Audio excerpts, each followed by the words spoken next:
This is Honest Neighbour, a podcast about real estate, Oxford County, and everything in between. Welcome back to the Honest Neighbor podcast. I'm Kelly Byers, and I'm feeling very, very spry today. Spry? No, so I disagree. I feel like I'm not spry at all today. I don't think I'm just any a of us are little- batting I'm a not spry. thousand today. No, I feel like the weather. Okay, it was weather. nice out, and then we're all in a good mood, and then the weather fluctuates, and I would like to correct actually you. hate everything. I would like to correct you. I was not in a good mood, No, even you though it was True. nice out. You've been in a bad mood for the whole time. 17 months. Yes. No, it has been a little while. You've been a little bit what do we call it? Melancholy? Perhaps. So one of these days that I'm not going to make Is this going to go on the pod? I feel don't very know. vulnerable. Well, and what I was exposed. going to say, though, is one of these days, I genuinely want to have a conversation about mental health in real estate and how and what contributes to. I do genuinely believe that realtors in general have our mental health.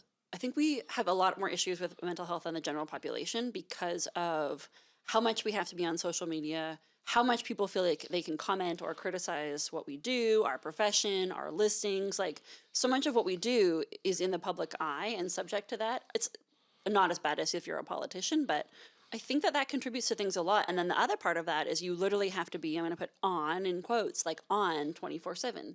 You have to be available. You don't have downtime. And if you try to take downtime, I was on vacation a few weeks ago. It was amazing.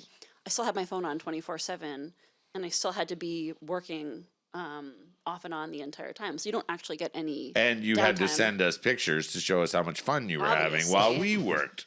That was No, really I know. appreciated. So we'll have that conversation another time. I I don't like think it, I'm ready to though. talk No, about it. Or we can. Well, I think we could talk about it for a minute or two. I agree with you completely, but I don't think it's exclusive to real estate. I think that our interconnectedness is making everyone's life way more stressful. Okay, that's Like fair. imagine yeah. a teacher. Okay, like I'm obviously biased because I'm married to one, but like whenever negotiations come around, Yeah. teachers are the worst people in the entire universe. If you go on social media, Yeah. people are like, it's a horrible thing. Yeah. You know, and then if you are feeling doubts about your position as a real estate broker or a salesperson, and you start looking around at some of people's opinions about our business, Yeah. it's ultimately the most deflating thing you could possibly do is read your own comments. Oh, It's absolutely. awful. The other I find that one of the worst things about it is that, and I think it does a disservice to every occupation, is that whenever anything gets in the news, would be it teachers or nurses or any healthcare or anything like that, and there's any kind of negotiation, people, instead of looking at what that occupation does for us as a whole, as a community, as a Society. as a society, they start making comparisons on the value of that person's job comparatively to their own. Oh, absolutely. They love to say, hey, those teachers, they get the whole summer off. Or those healthcare workers, they get this. Or they make more I money don't get than this. me, and I work I don't get harder. this. And it's always a comparison about themselves and not about what's good for the future. When it Absolutely. comes to teachers or when it comes to healthcare, when it comes to airplane pilots, I like to know that I got somebody there that's really into it and that knows what they're doing. Yeah. Is that too much to ask if they're flying a plane that they get rewarded fairly Appropriately. competitively? On that point, I think in our industry, people look at real estate and what they only see on social media is snippets of it. So they think it looks really easy. So we have a ton of people who get their real estate license, get into real estate, and then all of a sudden their dreams are essentially crushed. They're like, oh my gosh, this is way harder than I expected. I make way less money than I thought I was going to make. My reels are terrible. But we see so many new agents. So 95% of people who get their real estate license leave within 5 years. That's not a factual number. Kelly just It made is. that up. No, I didn't. It's 95. They say that, So but wait, I I think it's seen that in 80 Oxford. something. But Okay, so anyway, let's there's say- a But large it is a large portion number. You're of 100% people who right. get in the business are not still in the business in 5 Okay, years. so let's I say agree it's with you. 80%. Okay, 'Cause sorry. we're- I just okay. wanted to yeah. So that still means 4 out of 5 people who get their real estate license leave within 5 years. I can tell you almost every single person I took my real estate license with is not licensed. Yeah, I know one of of them is I still know of a couple. licensed. That's it. Yeah. And I think part of that is because there is this perception that it's easy, we make too much money, it's glamorous, it's really fun, and it is really fun, and we can make great money, but for 90% of agents, that's not actually true. in our office, we've noticed a number of new agents that left within a year because the reality is the work you have to put in to get to where you have a self-sustaining or somewhat sustaining business in terms of financially to pay your bills is not feasible for most people. Or It's not as straightforward as people. it's not think, straightforward, or the expectation and the reality don't match up. And I honestly think so much of that has to do with social media, and you just see the snippets of what everyone's doing and not the actual work. And there was an article in the Star within the last month. I think you might have seen it. Yeah. And it was all about why realtors drive fancy cars. And I just thought that whole article painted this this reinforcing image of like we're paid too much. Like when you, if you've got a guy selling property and he's driving a G-Wagon, which bases out at $175,000. Yeah. Like, what does that tell the public? Yeah. Oh, this is easy money, but you don't know that person hasn't been working 80 hours a week. Yeah. Or that he even owns it. Or that he didn't buy it from his parents. Yeah. Yeah. Or his parents. That's what I mean. It's what his parents bought it for him. Or that like you said, like maybe he's got a $3,800 a month payment on that thing. Yeah. Like you don't know. I drive a 2015 Toyota Highlander. So I was like, wait a minute, I'm supposed to have a fancy car because that is wasted on me. I drive a nice car. I've always been a car guy. Yeah. I've always tried to buy the best car I can possibly afford, and I think I still do that. I love your car. But it was also a financial decision. I drive an EV. I was spending $3,000 to $4,000 a year on oil changes and fuel, and now I spend about $650.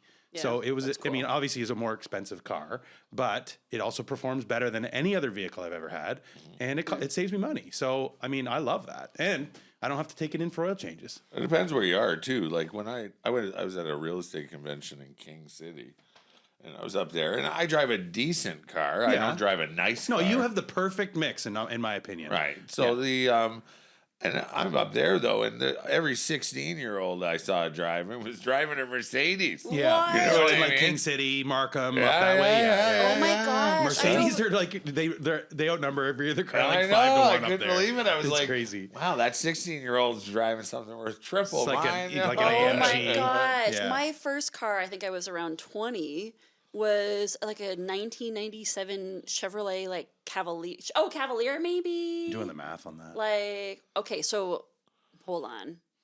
Yeah, it was a 1998 Chevy Cavalier or whatever that is. And I was like 20 when I got it. But it was the 1998 was a used. It sounds like it would have been brand new by the numbers. But that's okay. No, it definitely wasn't. I'm older than that. Okay. I want to tell my car.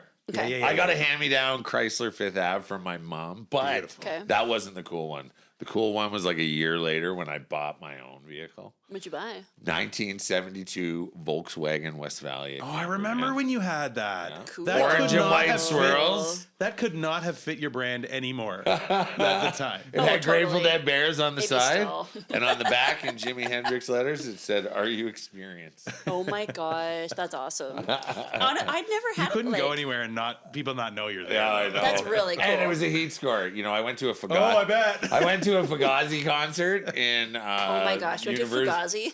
Waterloo or something like that, and I pulled into the university, and cops just pulled right in behind me, 2 of them, and they just came and I rolled down the window and they're like, "Hey, how you doing?"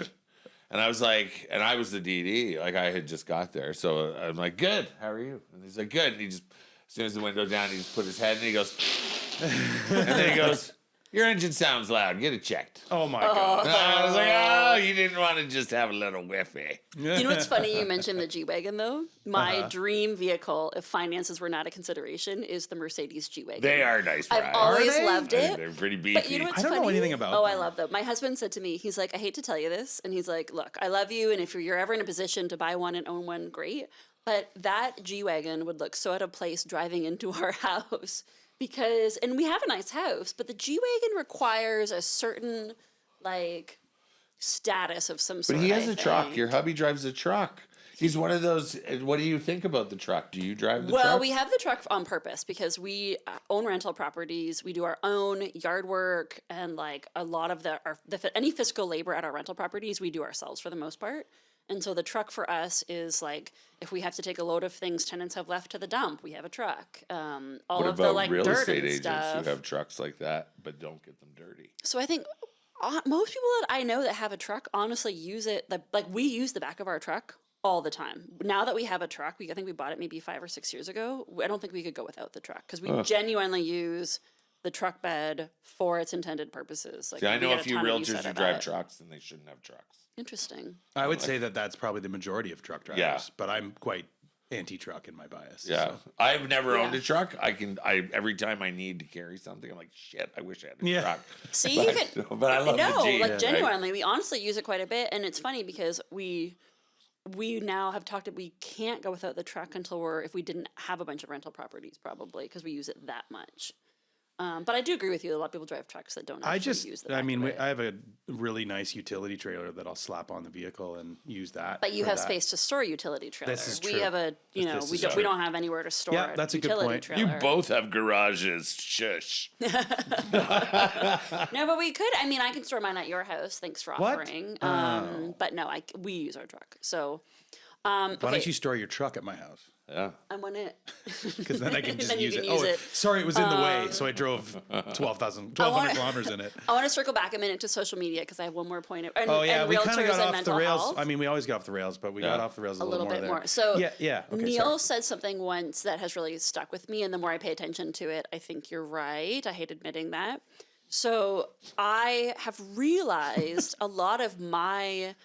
I don't want to say a little bit of anxiety, or sometimes if I'm not feeling like I am sufficient or a good enough realtor, it's because I'm comparing myself to other realtors who I do. And so comparison is the thief of joy. That's my favorite phrase, literally Where's ever. That from? I don't know. If anybody knows, let us know. But you're right. And so what happens is I follow a ton of different realtors on social media, some of them because they naturally are my friends, some of them because I just want to keep tabs on what they're up to. And sometimes it's actually useful for me because they'll post, okay, coming soon or whatever.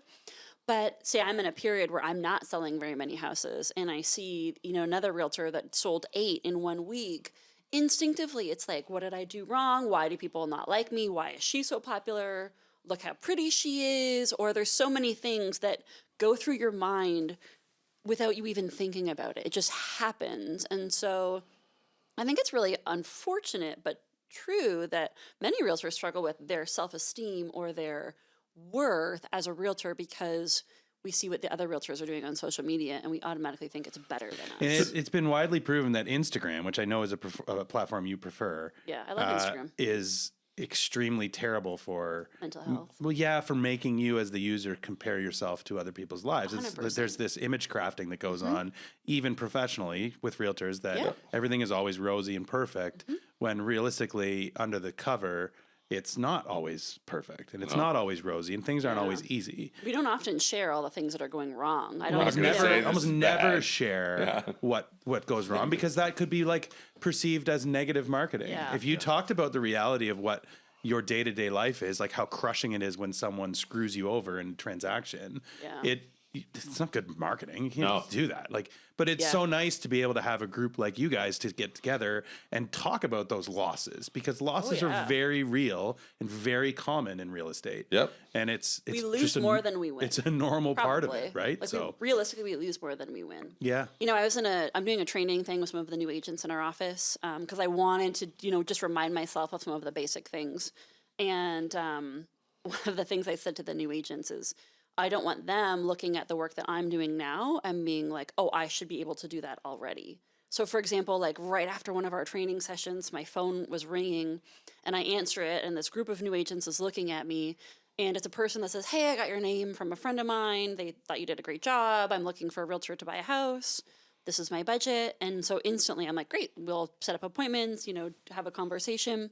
But the reality is the phone doesn't normally just ring with someone looking to do business with you. It's a unicorn. Yeah. And then, even, the number of new listings I had coming up, that again is 13 years of grind. And for every listing that I've ever gotten, I probably had 3 that I didn't get. Maybe not. Kelly, we got to work on those numbers. Yeah. Well, I do think you should be better than that. That's the reality. Yeah, I know my listing presentation probably could use some more. And so interestingly enough, I also think you might be overstating it, but that's okay. I'm probably overstating it a little bit because I feel like that's true. Even I know if it's because not. the unbearable weight and like the crushing feeling of losing one is awful. One of the things with social media though is when you go and you look, if you want to make yourself feel better, if you see I don't follow very many realtors. See, Like, that's Smart. clever. I don't love it either. yeah, I don't because I honestly know what it does. Smart. And realistically, those days where it does kick me in the groin or Yeah. take the wind out of me when I look at it and say, oh my goodness, that person's getting fantastic traction Yeah. because they've got 17 likes or 30 likes or Yeah. whatever. You know what you do? You click on that list and click on it, look at it, count those likes. 15 of those likes are going to be from other real Of estate course. agents. I know. Or they're going to be from people in the business that deal with those people that those people aren't directly getting a sale from. It's not necessarily real traction. Right. And Yeah. and that's where I guess that whole part of it kind of threw me. You don't see Coke liking Pepsi stuff. So why? I don't understand. Like I'm Right. on like your guys' maybe real estate pages and that's it. I don't You're follow on those so you can send us criticisms of a them. lot of some of the time it's so that I can pick on Kelly. I'm like, I need stuff to do today. Oh God. He's And we not. appreciate that. He's not lying. Well, I have to actually. pick on Kelly, I'll admit, because she actually has very big shoulders. I worry sometimes that Ben will throw stuff at me. The best part though is when you pick on me, without fail, half the time, 5 minutes later, my phone rings. Yeah. Neil, are you mad at me? I'm sorry. I think one of the nicest things another realtor did for me recently. So I went on a listing appointment. I'm going to say in January. Actually, it was definitely January, a football Sunday. I wanted to get home and watch a game with my kids. Anyways, long story short, I didn't get the listing, and another agent did. And when I saw the house get listed, I texted her. I said, "Hey, congratulations! I interviewed there too. Good for you. Great house." And she called me a few weeks later to say, "Hey, I just want to tell you that listing has actually been really difficult on me. The sellers have been really mean and challenging, and unnecessarily so. I mean, there are certainly reasons people might be difficult to work with, but in this case, it was not the agent." But she also just said, "Look, she's like, I know you feel like you lost. You didn't lose. This has actually been really tough on me mentally, and you didn't lose." And she basically said, "You're a great agent, and I hope you're not like meandering or thinking about this." And I thought it was really nice of her to call and basically say, "I know you're thinking about this, and I just want to tell you, like, don't waste your time," basically. And I thought that was really That nice. is really of her nice. To It do. is. Yeah. You didn't say anything bad to her, though, or anything, right? What do you didn't mean? say, like, when she said, just so you know, they've been really difficult to work for, and you didn't say anything like, "Well, you shouldn't have lied in your listing presentation." No, I'm just kidding. Oh, right, because I'm that's just when I kidding. thought No, I'm maybe I just lost kidding. because she bought the price. But no, she didn't. Honestly, she didn't. And I will say, when I mentioned that maybe I thought an agent that bought the listing got it, not true at all. She didn't Oh, quote yeah, unquote buy you did it. mention that, didn't you? No, earlier? honestly, Yeah. when I saw who listed the house, she's a great agent, does lots of business, does a great job for her clients. But literally, one of the nicest things she did was call me and say, "I just want you to know, like, That this is wasn't a super loss nice. for you." I like yeah. that. You're not wrong though, Neil, in that you just shouldn't follow other realtors on social media, but you know we what? kind of have to. I am strongly debating, and this is the big conundrum that we're in as real estate brokers. I am strongly debating leaving social media entirely. I don't think you can. Why? But Okay, you for find example- joy, though, in your Twitter and stuff. That's the No, problem. Twitter is horrific now. Oh, is it? Honestly, every time I go in there, if I'm self-observing, I go from normal state to anxious, angry, annoyed, grumpy. Oh, yeah, They don't have go on changed. it. Like when Musk bought it, it's all changed now. I don't follow a lot of right-wing people by design on Twitter, but it's all right-wing now. Like everything is like, Oh. it's so bad. I hate it so much. You're an Android user. I had the app on my thumb going up to uninstall, and then I backed out because I'm a baby and a wuss and I won't do it because I'm addicted to it. Okay. Yeah. But that's how close I was. Like, let's just, get out of here. But I couldn't do it. But I'm very close to leaving Twitter entirely because I hate it. And Facebook is probably not far behind. But again, like you said, we gotta have it. But I don't know whether you have to have it. I don't advertise at all. Well, okay. But I don't do a ton of it because I honestly believe that it's an inexpensive way of marketing. I don't find the leads that come from social media are as strong as other leads. But that's not how I use it. I Yeah. use it to try and stay in touch with clients. Absolutely. Same. And that I would miss, but I would just have to find another way. There are millions of ways. Yeah. It's just That's easy, and that's where everybody is. Yeah. The interesting thing about your comment about Twitter too is you are a person who seeks out differing opinions. I love to see that. That's but what when I mean. it's like polluting my feed, I would like to go there and see what that person says. Like I will go to Jordan Peterson's timeline to see what he's ranting about today. But I don't want that popping in. And then when you go to that, it's like, oh, you must also like this other person. Far right wing asshole. And like you get. And I don't want that. I want to proactively go, but I don't want it to start influencing me passively and like, oh, like you should probably be following these other people. Yeah, you don't want the rage. See, a lot of it is anger. Yeah. There's a lot of people. A lot of it is misplaced anger because there's so many people lost and they don't know what to do that they follow these ideologies that are comforting on the extreme left or extreme right. Yeah, on both, 100%. Both sides. So why do you think people are so angry? I think people they feel disconnected. I think as much as connected as we are, we feel so very distant and alone. I think people are angry because their life revolves around fucking Instagram. And it's like when they open it up, they think everyone's life is so much better than mine. I'm shit. Interesting. And I think that it's ruining us. I literally do. And I'm just as guilty as the rest. I'm on that thing every single day. 100%. That's why I post memes and songs because, you know what? Just half the people that are, and they're my friends. I love your posts, man. Your posts are refreshing. But half the people on my Instagram, even on my Instagram or on my Facebook, and they are my friends, I do not want to discuss certain things with them. Okay, there's some of them that are. There's some people that just don't. They're so self-involved, or they're so look at how it affects them as opposed to how it affects everything in the big picture. Yeah. Right. Like some people log on. So if you go onto some of those Woodstock news groups, okay, I'm not naming any of them, but there's some of the ones. There's some people that go on specifically to tear people down, or they go on to make themselves feel better. You seek out varying opinion because it's almost like you're being a polymath. You're trying to learn from another area, right? You want to learn other things, and that's fantastic, and learn viewpoints. But these people go in with their motive is aggression. That's trolling. That's being a troll. They're just so, and a lot of it, sometimes they feel terrible about themselves. Feel terrible about themselves, and they're just going to go on there and. Sorry, Kelly, can I plug? I want to plug that podcast that I listen to. Okay. If you guys haven't listened to it yet, you should listen to it. It's called The Witch Trials of J.K. Rowling. Oh, It's 7 episodes. They're about an hour each. It's more of a documentary, but it's in podcast format. Yep. And it is absolutely fantastic at illustrating the indoctrination of people on the far left and the far right into extremist ideology. Okay. And J.K. Rowling is 100% at the intersection of those two things. Okay. And it's very, very well done. And if you want to understand why we face so much division societally and online, that is a very good snapshot of why we're in the situation. Absolutely. It's super good. Whether you agree with her or not, and you can decide. I have my opinions on it, but you can decide whether you think that what she did was earth-shattering or not. It lays the groundwork out, and then it's just really good.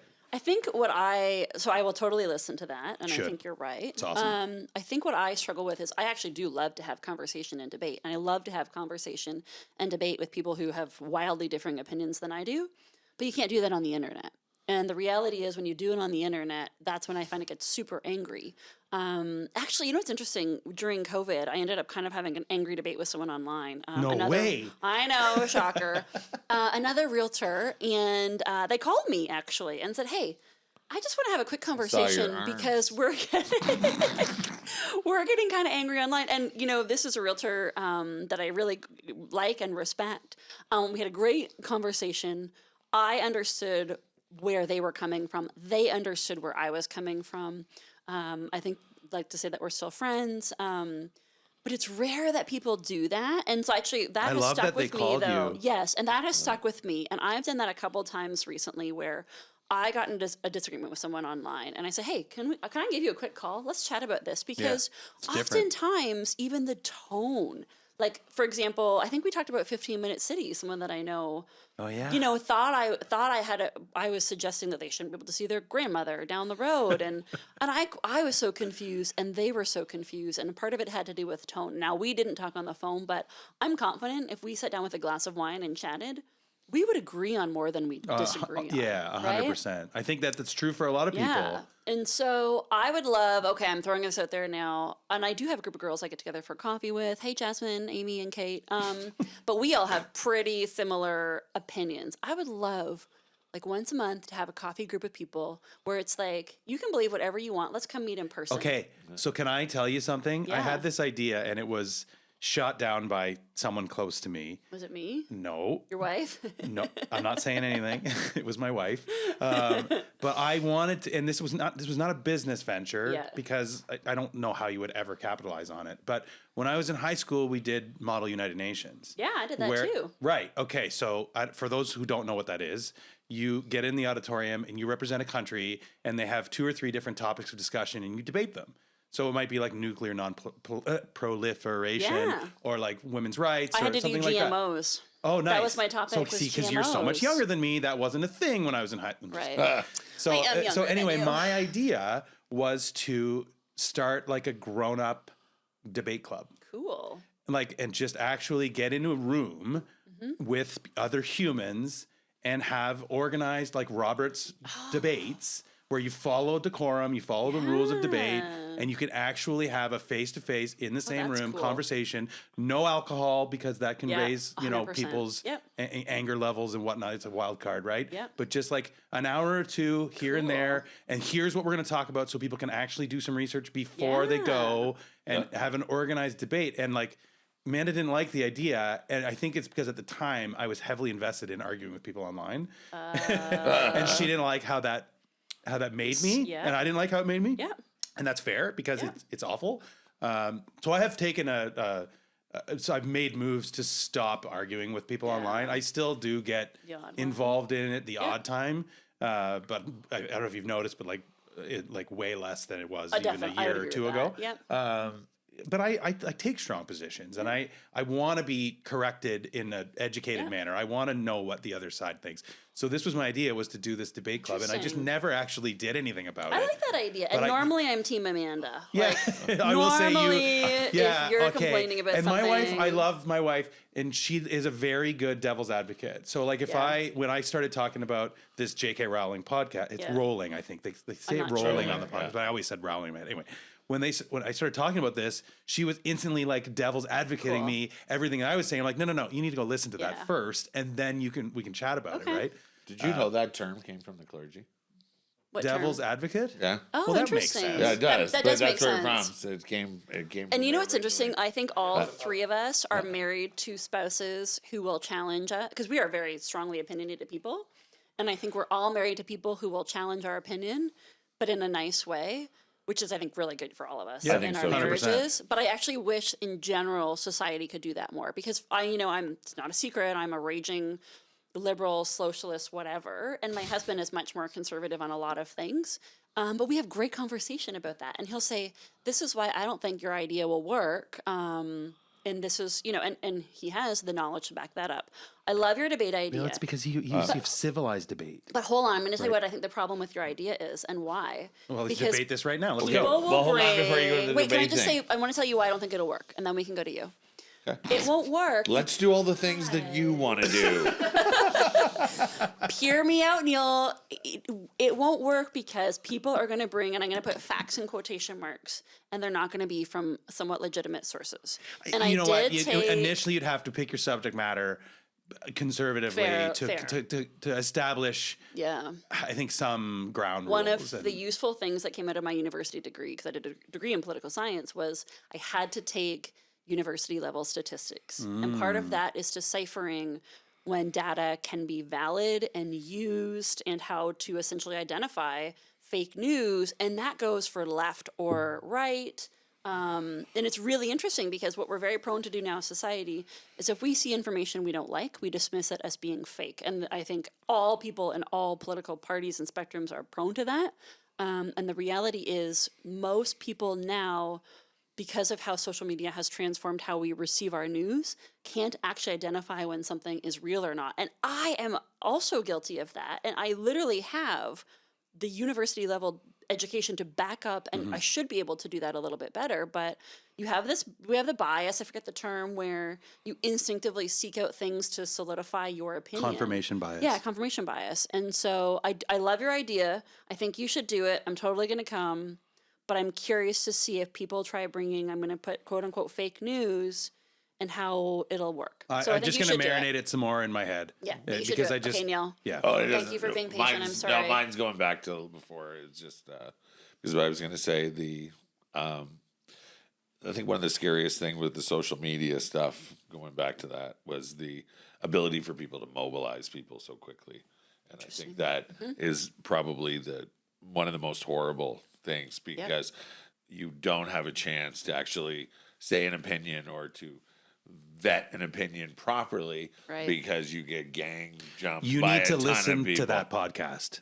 That's what it's entirely about. Oh, is it? Yeah. Okay. Because it's like a mobilization. People who have no right to have an army get an army. Yeah, it's and then they just send it out. Like, have you ever seen? And I don't want to make enemies, but if you've ever seen like the mobilization of the Mummies group or something on Facebook, when a business downtown does something that they don't like, and 4,000 enraged moms go, oh my goodness, that actually has some pretty serious clout, right? Cancel culture. And it can absolutely, it can do things to other people with, unintended consequences. Absolutely. Or completely intended. Yes, absolutely. Right? Like a disproportionate level of consequences. Well, I think we've talked about cancel culture. I'm not sure if we did it on the podcast or just as friends, where people are very quick to try to get somebody canceled, and there's never like an actual conversation as to. And I can't think of examples off the top of my head, but you're right. I've seen mummies groups on Facebook go attack a business, and the reality is that probably a couple people from that business and a couple of the offended parties could have a conversation about how to improve as opposed to be canceled. And the social media component of that is you can essentially cut and paste anyone's full conversation to make it look like they said something completely different, or you're only getting a tiny part of it. Not only that, but it's so. I don't know if insular is the right term, but like social media becomes an echo chamber of what you think and how you what you believe. And it's so self-reinforcing that anything that falls outside of that direct circle of influence on you feels threatening. Yeah. Right. And I think people, I'm probably just as guilty as everyone else. And I think all of us probably are to a certain degree. But people just cannot imagine a reality outside of their own preconceptions, and that's only being reinforced by the repetition of what they're being fed via Twitter and via Instagram. It manufactures zealots. That's what it does. 100%. Yeah. Anyway, that's been a long time that we've been recording. We did no real estate, but I think we should wrap this episode up because we've covered a lot of ground: mental health and real estate, mental health and other professions. If you want to reach out, we all agree that social media is just the negative cause of all of it. Yeah, and here we are promoting our podcast on social media.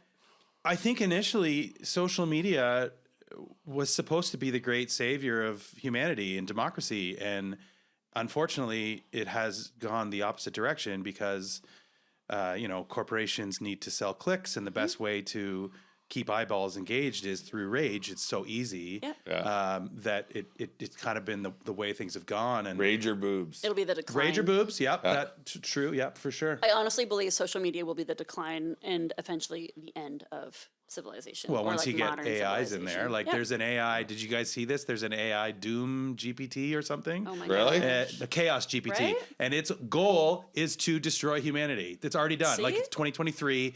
We've had AI for like 3 minutes, and there's already one that's plotting to destroy humanity. And it is now its first goal was to assemble nuclear weapons and blow up the world. Oh, okay, wonderful. Okay, no, but that's too hard. And this article I read yesterday outlined the reasons why that's too hard. Global domination is challenging. Like it's not going to work. So it's the way it's going to do it now is through subversion on social media.